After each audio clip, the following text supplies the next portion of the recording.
What's going on, Islander fans? Welcome to another, hopefully, educational episode of Isles Talk here.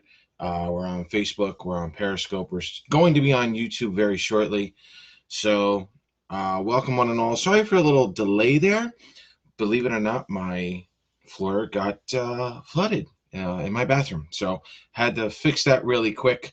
Uh, Glad everything is nothing, major happening going on with the bathroom, so we're good to go. Welcome one and all to Isles Talk once again. My name is Paul Kreischer. I am your host for this evening. What's up, guys? Um, normally, normally, I go into the standings.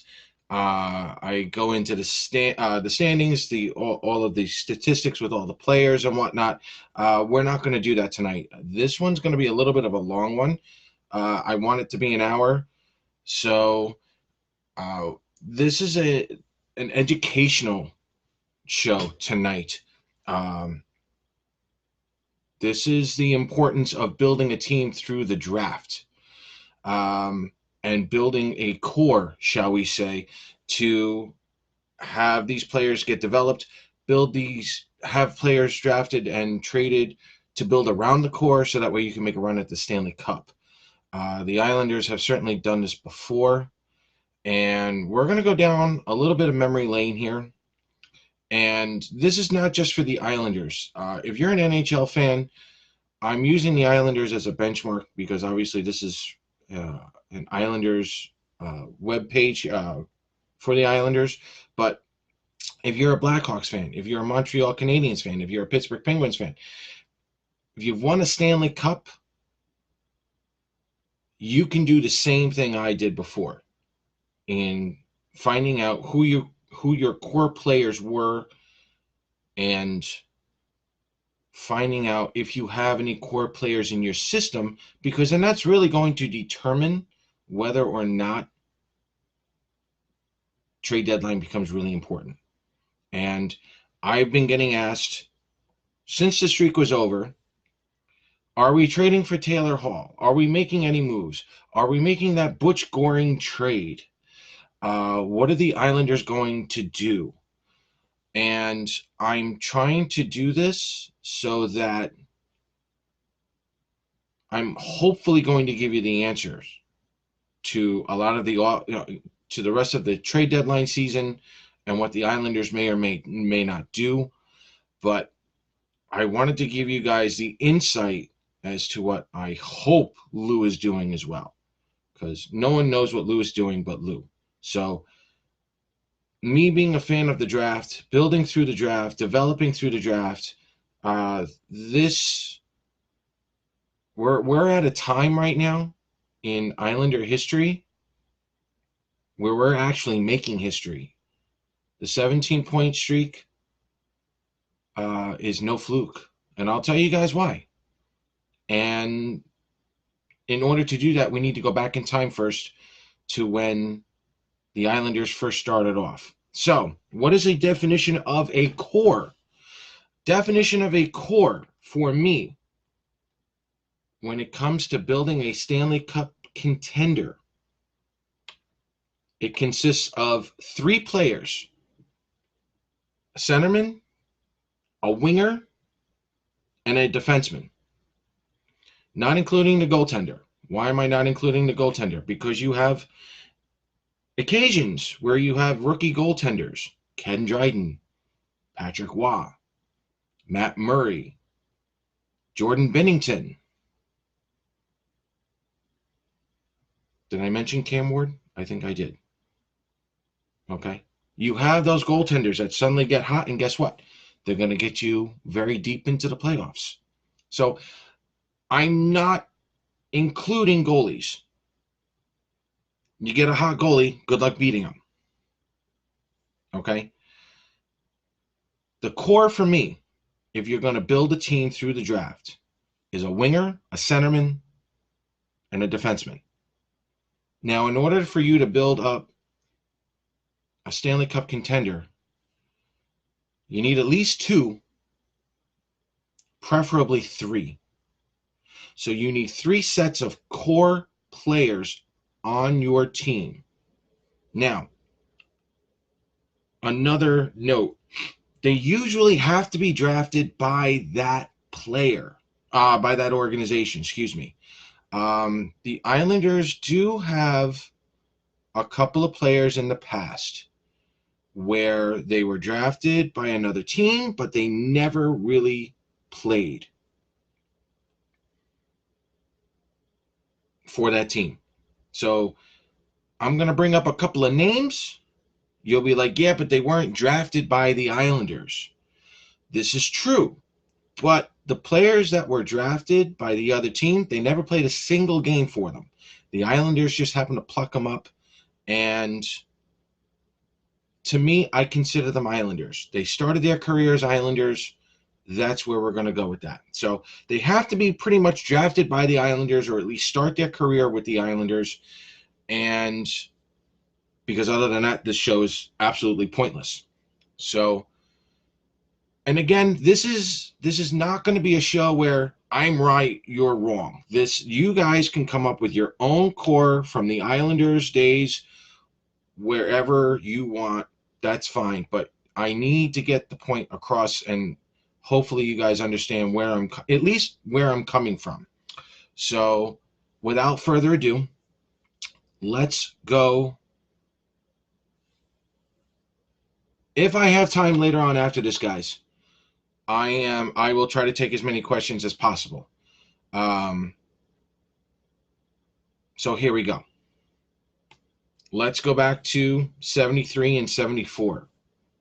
The expansion draft years, or the expansion team, essentially.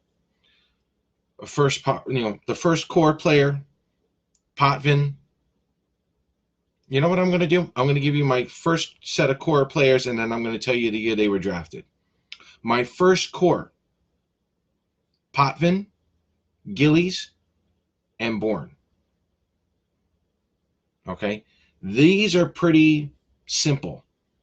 Okay?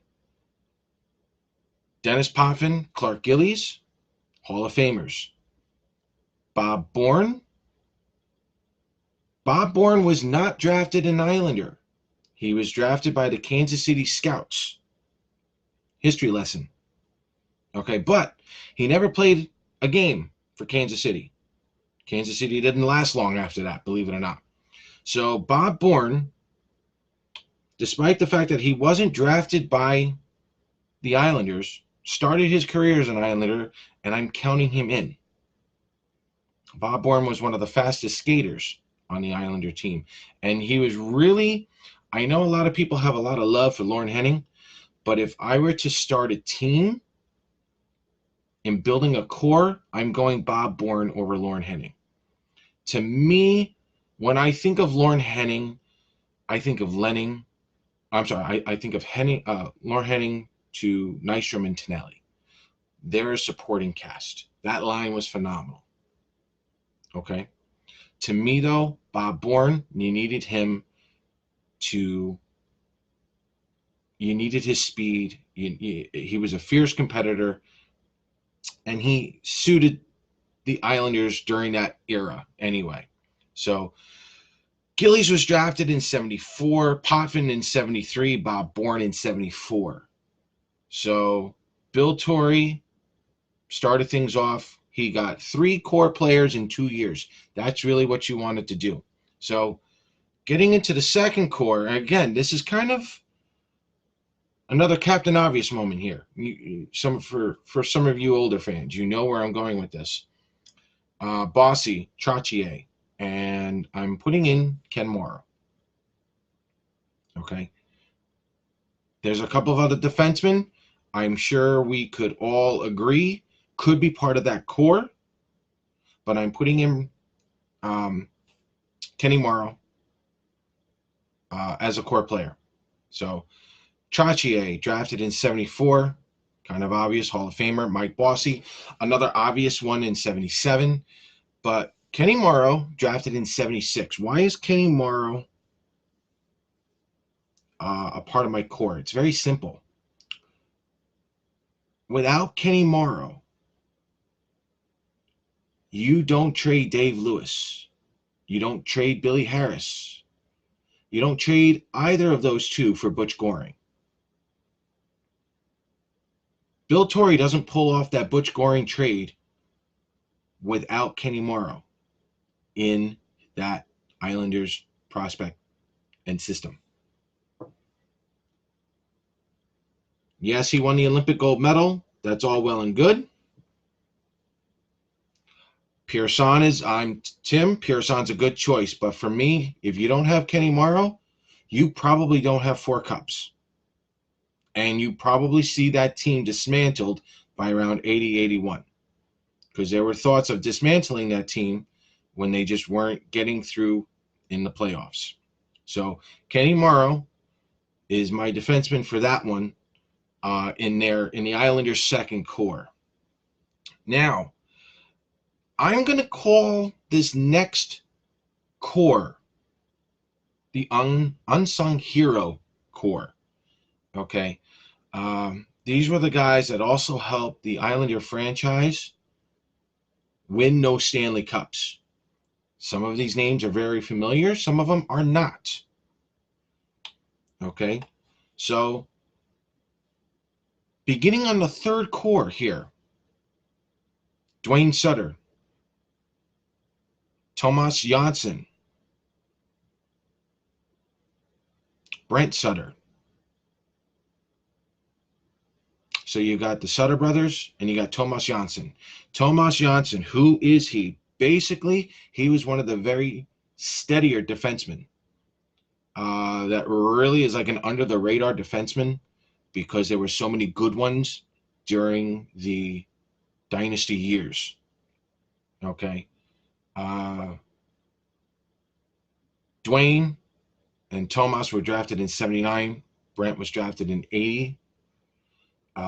Tomas Janssen, if you put him through an 82-game schedule way back when, he's averaging close to 50 points a year. Very steady defenseman, also, fairly fast.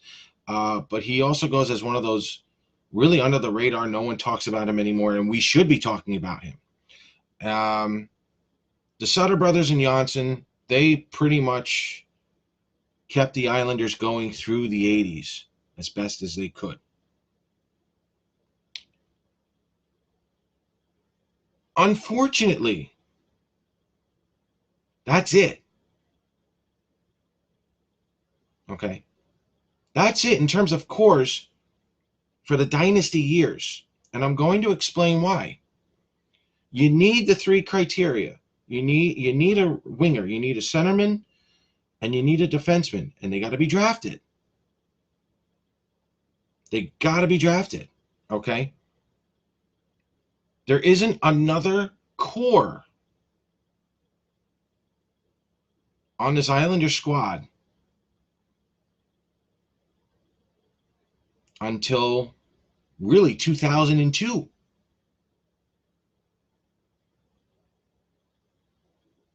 And for those of you who went through the 90s and early 2000s, I'm not going to go completely into it, but brace yourselves.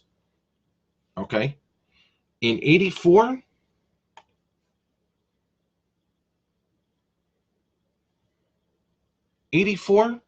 very simple. I'm sorry, 83, Pat LaFontaine. In 82, another easy one, Pat Flatley. The Islanders did draft Duncan McPherson in 84. Unfortunately, Duncan passed away during a hiking trip where his body was eventually found. I believe he was buried under an avalanche, and his body was eventually found, but never got a chance to play. He was supposed to be that core piece to get the Islanders through basically the mid to late 80s, and didn't happen. Unfortunately for the Islanders, from 85 through 89, they never had an impact first rounder. Not enough to be considered part of the core. And folks, that's where the 80s, the end of the 80s really started. In the end of the 80s and the early 90s, that's when you started to see the team just start to spiral down. Now, granted, again, there are other factors involved. Money was always an option. Getting the new arena, yes, all of that does happen.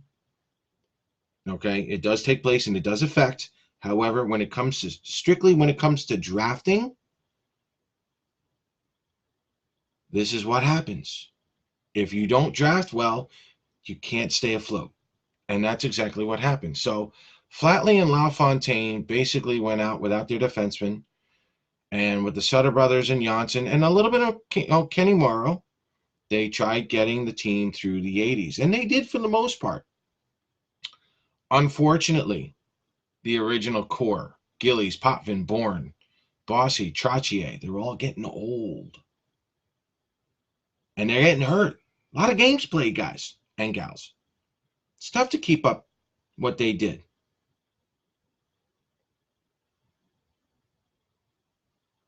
Mid-80s,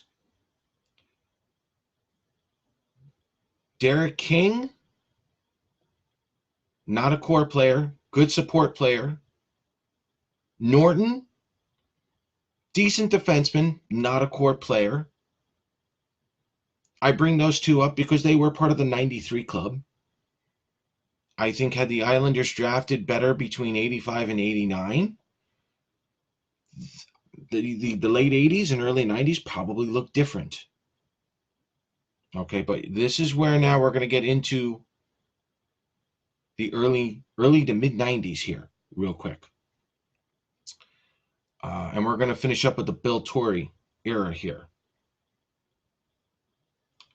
89, you're looking at Travis Green and Vladimir Malakoff, both drafted in 89. A case could have been made for Marty McGinnis in 88 as a core player, but you know what? Travis Green was the center. Marty McGinnis, to me, was just not a core right winger. Just wasn't there. Malakoff, had he been able to stay, could have been. And I'll give this to Travis Green. I think if Travis Green were to have stayed an Islander for the rest of his career, I think Travis Green had a shot at becoming part of the Islanders Hall of Fame. He definitely had his best years as an Islander here. He was averaging 70 and 65 points the last 2 years of his career year. And I think if the players had actually stayed, and again, we're talking 90s now. Had the 90s been different, could Travis Green have been part of the Islanders Hall of Fame? It's possible. Malakoff, same thing. A case could have been made for Kasparaitis, but again, if I'm building a team through the core, I probably want Malakoff before Kasparaitis. Again, your opinions, that's fine, but you understand where I'm coming from here. There was really no winger to help out Green and Malakoff. And again, final run for Bill Torrey here in the early 90s. Another possible core that could have been, but it didn't happen. Brian McCabe, defenseman, 93.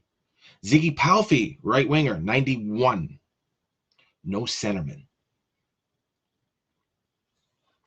No centerman to help them. Now, granted, by 91 or 92, some of you guys will help me out with that, the only core player really remaining from the original team, if you even want to call him part of the core, was Pat Flatley.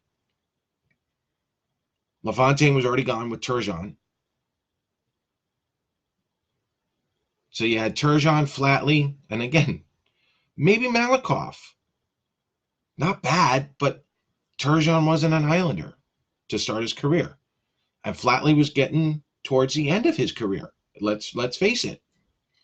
Everyone else from the previous core, the previous dynasty teams were all done. So here we are in the early 1990s without a core, really. A lot of guys coming together, banding together, and it was, 93 was a great run. But this is almost one of those could have beens. Had Turgeon stayed, Forget Turgeon. What if Pat LaFontaine stayed? LaFontaine ended up playing till 98. Pat Flatley played, I think, till 96. You could put Malakoff as a core player with LaFontaine and Flatley. Short time. You could have moved Kasparaitis over then with Travis. You could almost move Travis Green with Brian McCabe and Ziggy Palffy. You could have done that. You could have done that. That could still have been considered a core. Travis Green, Brian McCabe, and Ziggy Palffy. You can do that as a core. Had they all stayed. And that was the problem. These guys they didn't stay. And for those of you who lived it, you know why they didn't stay. Lots of problems going on. Todd Bertuzzi is another one. Yes. That's right. Many left after that 93 run. There was no one left. Right. Sutter was traded for Steve Thomas. Absolutely. But again, imagine if some of these guys actually stayed if money wasn't an issue, if the arena wasn't an issue, if the Islanders didn't have issues. The early 90s guys the mid 90s look a lot different. Imagine if Sutter, LaFontaine, Flatley, imagine if some of these guys actually stayed. Then you got Green, McCabe, and Palffy. That's a nice little core to work with. And then you get your supporting players like Bertuzzi, King, Norton to a degree, Marty McGuinness. Okay, a lot of other factors needed to come into play, but the bottom line is there really was no core during the 80s and 90s. There wasn't. So from a draft and building perspective, the Islanders were not going anywhere because they never developed the core. They were always trading their young kids away. And the problem in the 90s was that they just never drafted a centerman. They didn't. They never drafted a centerman during the 90s. There's one centerman we'll talk about that could have made an impact. Well, he did make an impact. And we'll get to him in a minute. But folks, that's the late 80s and early 90s, which is why I think we should appreciate 93 so much more. Because I would actually give Travis Green, Vladimir Malakoff, and maybe Ziggy Palffy a little more credit for a core like that. Or even Green, McCabe, and Palffy. Take your pick. That's fine. Because Malakoff wasn't here after 93. That's okay. But those guys, those players didn't have the support because everyone was gone. And it's tough to win when you only have one core and not much of a supporting cast. So welcome to the 80s and 90s, guys. That's why it's always important to draft really, really well. If you really want to know what killed the Islanders all these years, it's the drafting. And we'll get into poor drafting even further. Okay. Speaking of which, we're done with the Bill Torrey era. 93, that was it. He gave us McCabe, Palffy, and Bertuzzi. Thank you, Bill Torrey. Enter the Mike Milbury era. Can't begin to tell you how many times I cringed just thinking about that time, going back to it again. Part of me didn't want to, but for the sake of the show, it had to happen.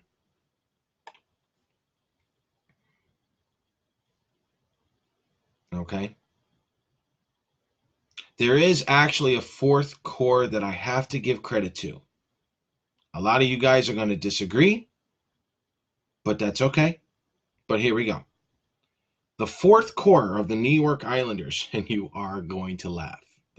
But I got to give them credit. Trent Hunter, who was drafted in 1998. Radek Martinek, drafted in 99. And Franz Nielsen, who was drafted in 2002. Now, the reason why I'm trying to give these guys as much credit as possible is because these guys were here for the early 2000s. Most of them made it to the playoffs those years, and they were around for 2007 playoffs. I have to give it to them. Okay. Is it the greatest looking core? No, it's not. Um, However, I do want to go over that time period. And I want you guys to cringe a little bit for some of you who lived it. 2002 was a great year. The Sean Bates penalty shot, well, that was the first time we actually learned to hate Toronto. But again, I'm pulling the old what if. I had said before that the Islanders really had not drafted a centerman since Travis Green back in '89. Well, they finally drafted a centerman 10 years later in the first round by the name of Tim Connolly. Of course, Tim Connolly turned into Michael Peca. I would not have mind a core of Martinic, Hunter, and Connolly, and I'll tell you why. Had the Islanders not gone for the let's win it now mode and continued to draft and actually did their research in their drafting, check this out. 2001 would have been Jason Spezza, first overall. We traded him for Alexei Yashin. I get it. But then in 2003, pretty much right after Franz Nielsen in 2002, the Islanders dropped the ball when they let Zach Parise go to the New Jersey Devils, and the Islanders signed or drafted, Robert Nielsen. Then they dropped the ball again in the second round of that same year of 2003 when they drafted Dmitry Chernik. And the very next pick was Shea Weber.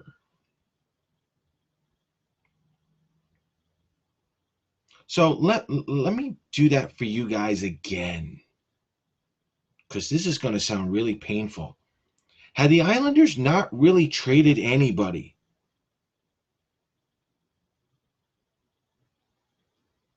Martinic, Nielsen, or even Connolly and Hunter, that would have been a decent core, at least to get us started. But could you have imagined a core of Spezza, Parise, and Weber? Imagine that, guys. The mid-2000s are a completely different beast in the mid-2000s. But I don't blame Milbury. I don't blame Milbury for wanting to win now. So getting Michael Peca for Tim Connolly, okay. Even getting Alexei Yashin for Jason Spezza, okay. It was the win now moment. But now we're looking at 2003, guys. This is with Peca and Yashin on the team.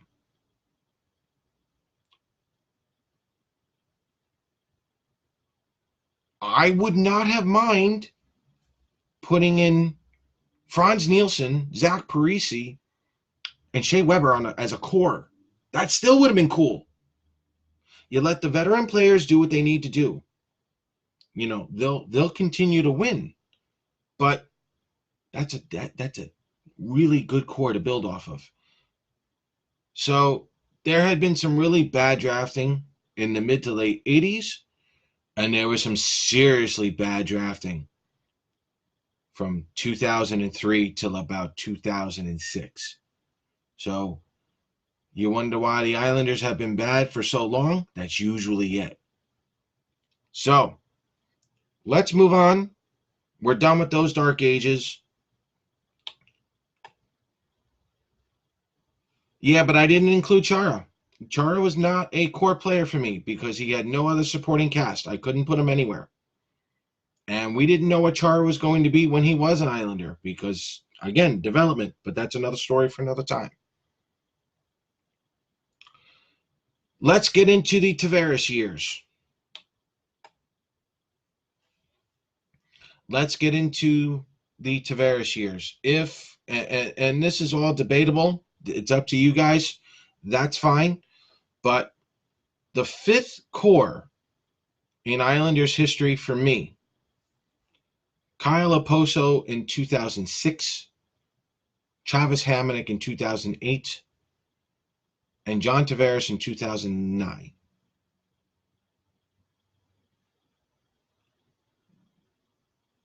And there's a reason why.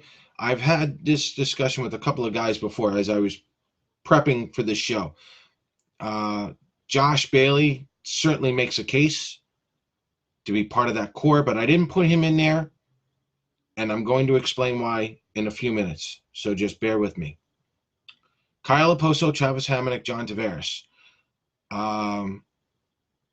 Again, good young core. Didn't get a lot of help from the older core because, let's be honest, Martinic and Hunter were on the wrong sides of 30. The old, that core was just so old, it wasn't going to be able to help these younger players. You needed at least one or two other cores in between them to get John Tavares to be to get that John Tavares core as successful as it could have been.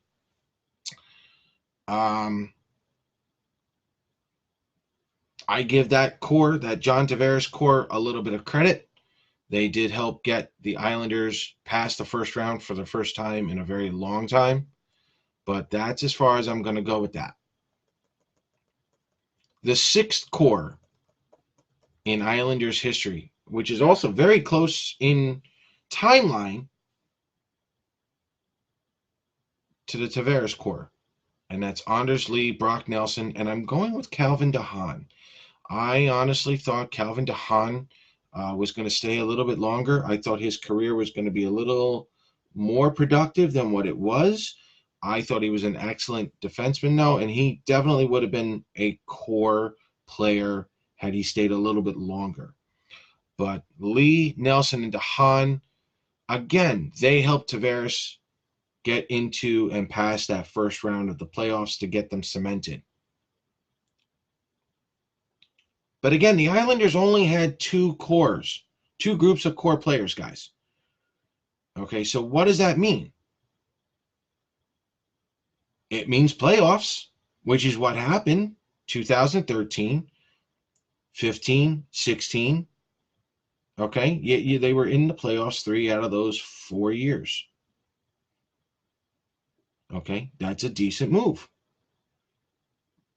But then, as we saw, Oposo ended up leaving. Hamonic ended up leaving. DeHaan ended up leaving. Franz Nielsen ended up leaving. John Tavares ended up leaving. Now we're back down to 0 cores. No one's around here. No one's to help. Okay, now this is the important part of Lou Lamoriello and Barry Trotz.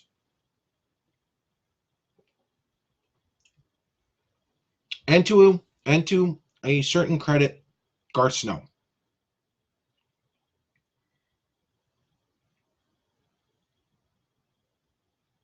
When you find a system that works for the players, you find those players that are excelling in the system, and you can create a new core. And that is exactly what happened in the Barry Trotz system. Most people don't want to believe this, but right now, ladies and gentlemen, the Islanders themselves have 3 cores, 3 core units playing on this team, and I'm going to explain to you why. The first new core that I would consider: Bailey, Mayfield, and Cizikas. They fit Trotz's system to a T. They've got enough playoff experience. They've been through the ringer a couple of times. And if you put all three of them together, what do they have in common? All three of them are late bloomers. Bailey, later on in his career, has been posting up 70 points, and he seems to be on a career year this year. Scott Mayfield, by the way, Bailey was 2008. Scott Mayfield, 2011. Many people didn't have him on this team or playing his entire career in Bridgeport, or a seventh defenseman. Barry Trotz comes in, and almost immediately, Scott Mayfield is a top four defenseman. And there's another reason why I have Scott Mayfield as a core player right now. I'll get into that a little bit later. But Bailey of 2008, Mayfield of 2011, Casey Zizekas, 2009. Again, some credits got to go to Garth Snow for drafting those players. Casey Zizekas has done nothing but excel in Trotz's system.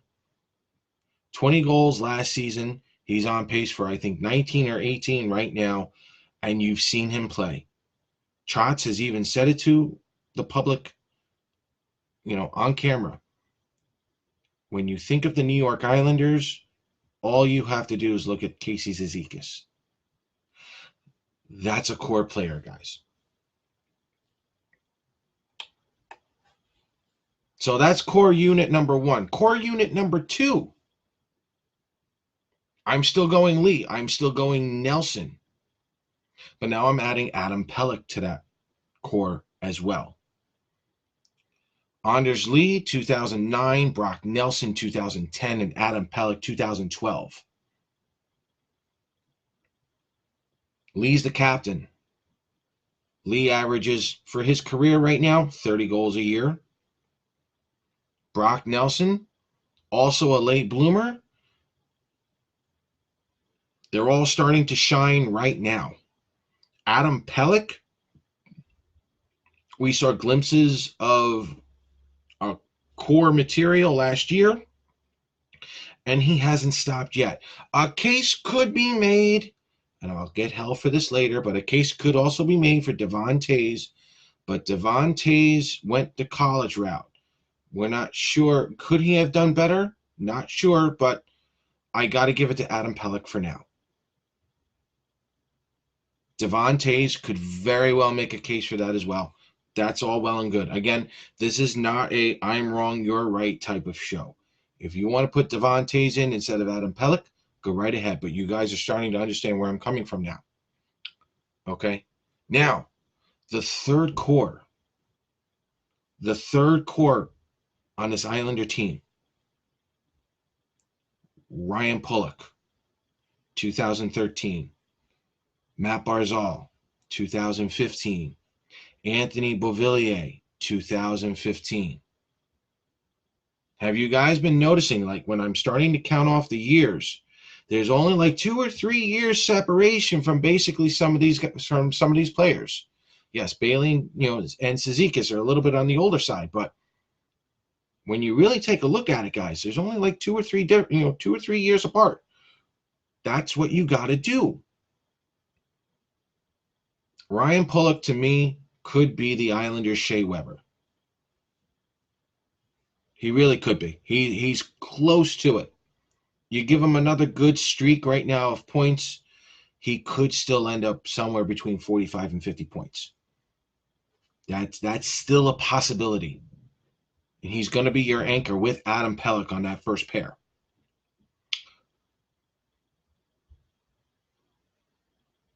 What did this 17-game point streak show me?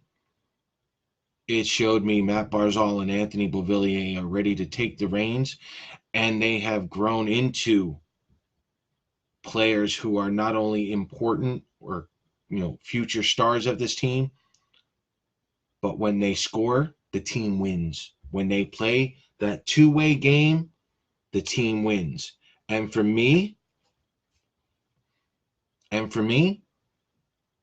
they are now part of that new core. What we saw during the 17-game point streak was the evolution and the growth of a third core on the same team that, folks, we have not seen since 1980. And I need to emphasize that. I'm going to say it again. This is the first time that this team, this Islanders organization, has three core units playing together since 1980.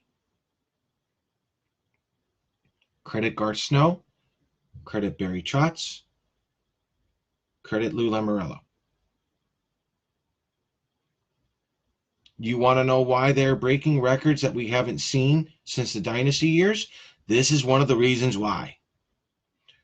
Good drafting, great coaching, great system. And I have to give it to Lou Lamoriello, as everyone else should do, for having great patience and allowing this club to develop so that way he can literally see, and that we can see right in front of our eyes, what's growing in front of our eyes. They're all here. Now, I'm going to go a step further. Is there anybody else who could be part of this core in the near future? Yes. I'm looking at 2018, Oliver Wahlstrom. Could be. 2018, Noah Dobson. Could be. More than likely, probably, but let's not put that much pressure on him right now. We don't have to. As far as the centerman goes, this is a big one. Excuse me for a moment. As far as the centerman goes, is Otto Koivula part of that next core to go along with Wahlstrom and Dobson? We don't know yet. Is Ruslan Ishkakov down in Connecticut? Could he be the next centerman as part of the core? Maybe. Is there a certain prospect in this very, very deep 2020 draft that the Islanders could pluck and he could make the team sooner than later and be part of the core with Wahlstrom and Dobson? Could be.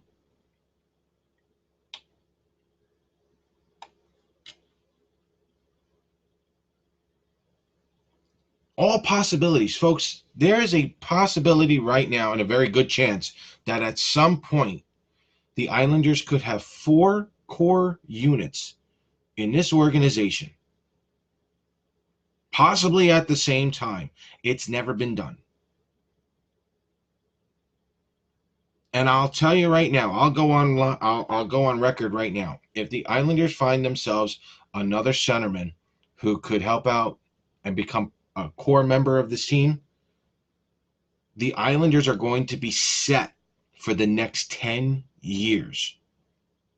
Sprinkle in the support system, sprinkle in a couple of players who I'm sure will help out and build around those core players, but this organization is going to be set for the next 10 years.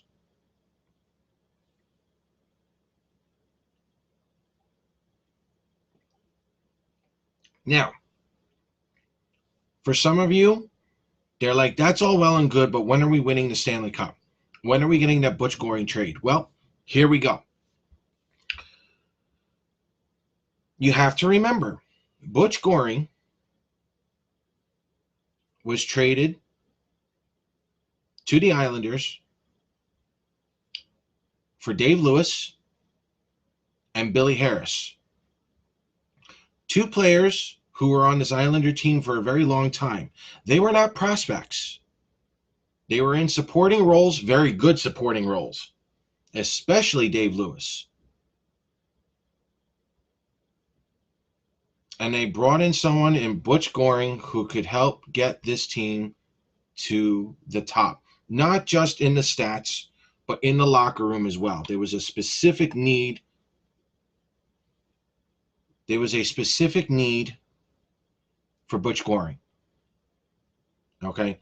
The other reason why that trade happened with Butch Goring is because the Islanders were already hitting their peak in 78 and 79, and they were upset. Toronto, I believe, got them in 78, and the Rangers upset them in 79. The Islanders were the best team in the NHL back then in 78 and 79, and they didn't do it.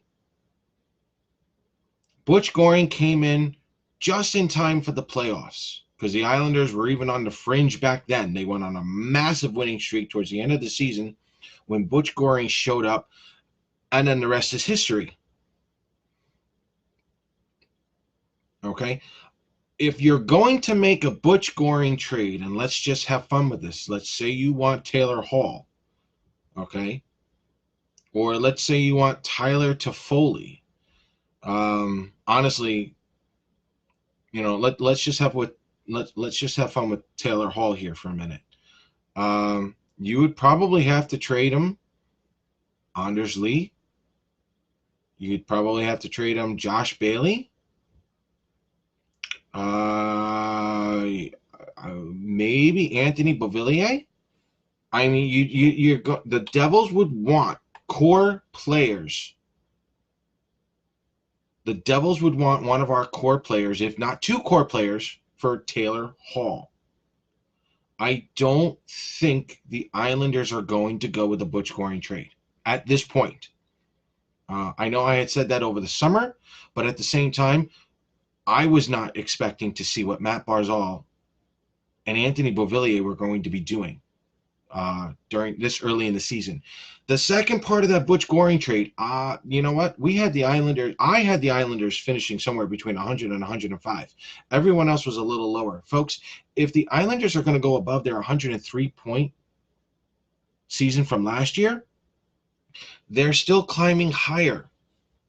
There's no point in making a huge trade like that unless the Islanders are dropping off.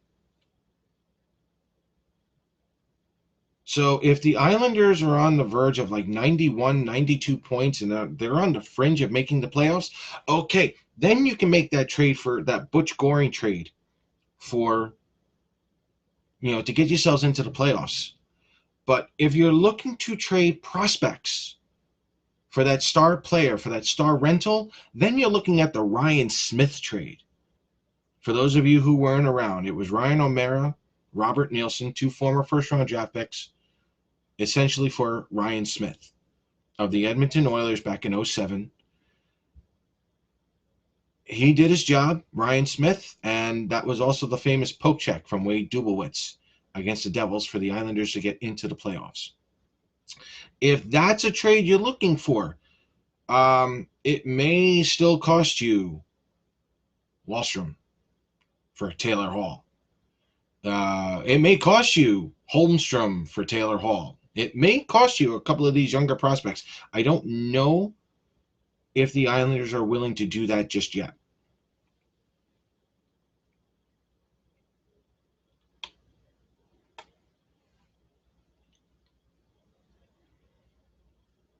If I'm the Islanders, you don't really want to mess up the chemistry going on in that locker room right now. It's about as healthy as it's going to get.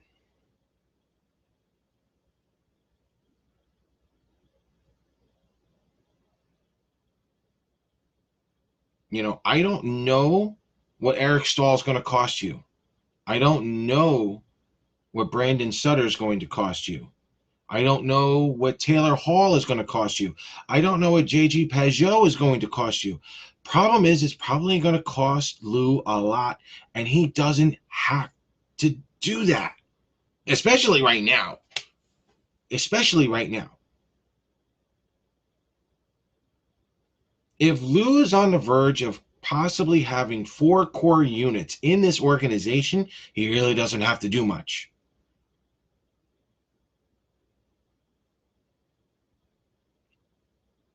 Guys, I would actually go, you know who I would honestly pick up, and it's kind of nostalgia to a degree, but there's a part of me that wouldn't mind, other than Sutter, I wouldn't mind picking up Jason Spezza and putting him on the third line.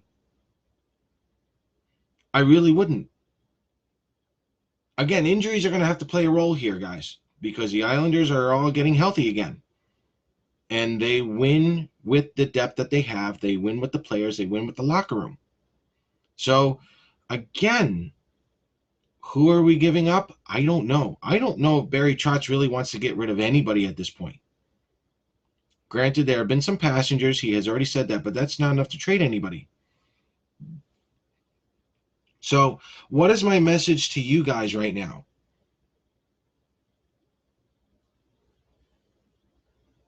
Be patient with the trade deadline. Everyone's coming back. Everyone's going to be healthy. Let this season play out. Don't worry about the trade deadline. Before we even worry about the trade deadline, we need to know how good this team really is going to be. Okay, I haven't done the standings lately. I'm pretty sure the Islanders are still on pace for more than 130 points. That just tells me they're a really hot team. Give them another month. Let's see if Josh Bailey becomes that 3C.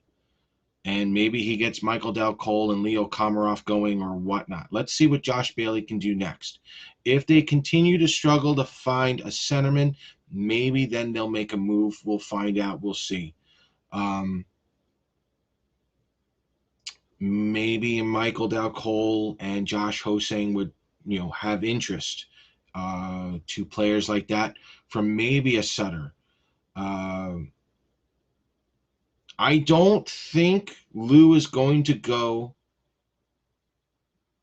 with a rental unless there's something else going on, but we'll see. But do the Islanders have to make a trade right now? Absolutely not. Why? Because I think even with Lou and as fans, we need to know how good this team really is going to be. The ceiling is very high right now, and we need to see how high this team can go. And it's not just about winning the Stanley Cup. It is, don't get me wrong, but I'm going to ask you guys to give Trotz a little more time. There's plenty of it. They've earned the time to work out the kinks and to find that third line. Because really, that's what we're down to, guys. We're down to a third line. Give them enough time, and let's see what happens. Maybe we don't have to make a trade. Am I counting on Taylor Hall at the trade deadline? No, not right now. As of this conversation, am I counting on JG Pageau? No, not as of this conversation. Brandon Sutter could be a possibility, but I think that has to do more with Vancouver dropping in the standings than anything else. Jason Spezza is always a possibility. Who else did you guys mention in there? Eric Stahl. Eric Stahl. I'd love to have Eric Stahl, but again, at what price? Eric Stahl would certainly fit as a 3C. Is there room to make? Sure.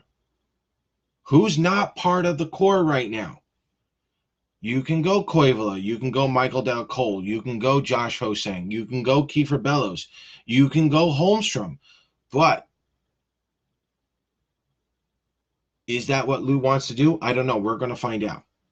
So thank you guys going down memory lane here a little bit. I hope this was somewhat educational. But, Toffoli. Who knows? Toffoli could be a possibility, but I think the Islanders really should be looking at a 3C, if anything. And he really shouldn't be that expensive. Really shouldn't be that expensive. So I hope this was educational for you guys. The Islanders have not been looking like this as an organization since 1980. And we are so close to possibly winning a Stanley Cup with what we have, guys. That's what this 17-game point streak showed me. The Islanders have themselves a new core in Pulock, Barzal, and Beauvillier. It changes the landscape right now. And I'll tell you right now, if this is a phenomenal draft, the Islanders are going to be set for the next 10 years. as an organization. And them going into Belmont, there'll be no better time to be an Islander than right now. Absolutely no better time. Forget the dynasty years for a little while. Live in this moment. Soak up all the memories. And for now, let's see what this team can do after the streak. So don't forget to follow me on Twitter at P_Kreischer. You can also follow Isles Talk on Twitter at Isles Talk. Don't forget to like and follow Isles Talk on Facebook. And we're also on YouTube, so don't forget to go onto YouTube, type in Isles Talk, hit the like button, hit the subscribe button. And I thank you guys for coming. I love you guys, love all the support. And we'll be back sometime next week. Happy Thanksgiving to everyone. For those of you who are celebrating Canada, happy Thanksgiving anyway. Have some turkey on Thursday with the rest of us. So that's it, guys. Enjoy the rest of your night. Enjoy the rest of your week. And we'll see you sometime soon. Have a good night.